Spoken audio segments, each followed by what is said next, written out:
The deployment of over 10,000 U.S. military troops to the southern border under the Trump administration marked a significant escalation in border security efforts. This move, unprecedented in recent history, aimed to address what the administration declared a national emergency due to illegal immigration, drug trafficking, and potential threats from criminal organizations. The deployment raised immediate questions about its legality, effectiveness, and long-term implications for both border security and the military itself. Public and political responses were sharply divided, reflecting the broader national debate on immigration and the role of the military in domestic affairs. The deployment involved a combination of active duty troops and National Guard members deployed across various points along the 1,950-mile border with Mexico. Their tasks varied from logistical support to the construction of physical barriers, raising concerns about mission creep and the potential militarization of the border. The deployment also sparked debate about the Posse Comitatus Act, a law that limits the use of the military for domestic law enforcement and whether the troops' activities could be construed as overstepping those boundaries. While the scale of the Trump administration's troop deployment was unprecedented in recent times, the presence of the U.S. military at the southern border was not entirely new. Since 1989, there has been a history of military involvement in border security efforts, albeit on a smaller scale and primarily in supporting roles.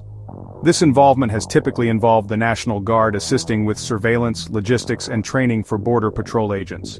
However, the Trump administration's decision to deploy active duty troops and expand their role beyond traditional support functions marked a significant departure from past practices. This escalation reflected a broader shift in the administration's approach to border security, emphasizing a more militarized response to what it perceived as a national crisis. The administration argued that the deployment was necessary to address the overwhelming number of migrants attempting to cross the border illegally, as well as the threats posed by drug cartels and other criminal organizations operating in the region. Critics, however, argued that the deployment was a disproportionate response to a humanitarian challenge and that it risked militarizing the border and undermining the Posse Comitatus Act. The legal basis for the deployment of troops to the southern border was rooted in the president's authority as commander-in-chief and his power to declare national emergencies. The Trump administration justified the deployment by citing Title 10, U.S. Code, Section 12302, which allows the president to order members and units of the National Guard into federal service in times of national emergency. Additionally, the administration invoked Section 2808 of Title 10, which authorizes the military to provide support for civilian law enforcement agencies, including the Department of Homeland Security. The administration's reliance on these legal provisions to justify the deployment was met with scrutiny and legal challenges.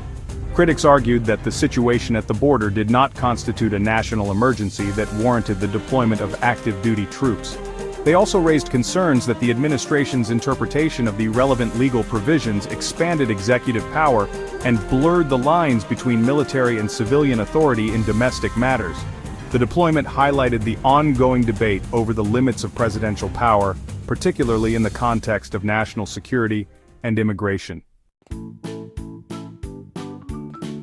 The primary tasks assigned to the troops deployed to the southern border fell largely within the realm of support functions, as dictated by the Posse Comitatus Act. This act, passed in 1878, prohibits the use of the U.S. military for domestic law enforcement purposes, except in specific and limited circumstances authorized by Congress. As such, the troops were primarily tasked with assisting the U.S. Customs and Border Protection, CBP, with logistics, surveillance, and the construction of physical barriers along the border. These tasks included transporting CBP agents and equipment, operating surveillance equipment, and providing logistical support at Border Patrol stations. The troops were also involved in the construction and reinforcement of existing fencing and barriers, as well as the erection of new sections of fencing. However, the Posse Comitatus Act strictly prohibited the troops from engaging in direct law enforcement activities such as apprehending or detaining migrants. They were also prohibited from carrying out searches or seizures without probable cause and a warrant, as required by the Fourth Amendment.